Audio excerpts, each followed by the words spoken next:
Chairman একটু কথা বলতে চান, চেয়ারম্যান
কোনটা সত্য বা কোনটা মিথ্যা এটা বোঝার শক্তি আমি মনে করি প্রত্যেকটা সাংবাদিক ভাইয়ের আছে, এবং কোনটা ন্যায় এবং কোনটা অন্যায় এইটা বোঝার শক্তিও তাদের নিঃসন্দেহে আছে।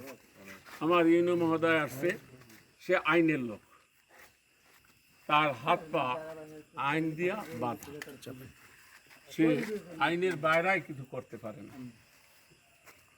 তো সেক্ষেত্রে তার আইনানুগ ব্যবস্থা দিটুক, সে ব্যাপারে আমি আশা করব যে আপনারা সহযোগিতা করবেন তাকে।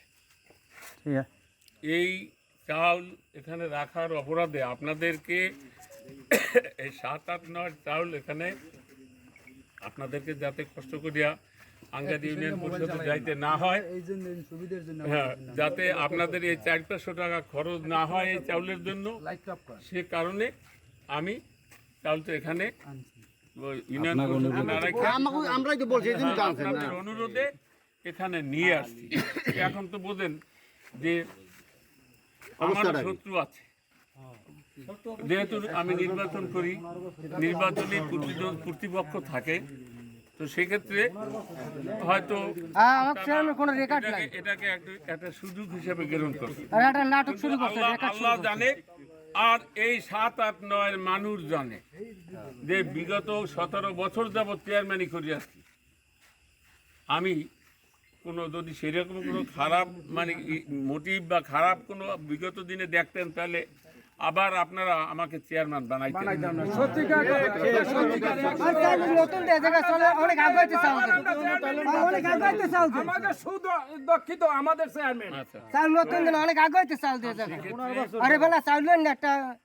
সেক্ষেত্রে আপনাদের এই উপকারটুকু করতে গিয়া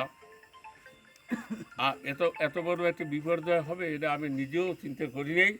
আমি যদি চিন্তা করতাম তাইলে হয়তো বা আমি একটু সতর্ক হইতাম বা সতর্ক হইতাম, কিন্তু যেহেতু আমি উপজেলা নির্বাহী কর্মকর্তা মহোদয়, সে অত্যন্ত সৎ মানুষ এবং ন্যায় নীতিবান, এটা আমি বিশ্বাস করি।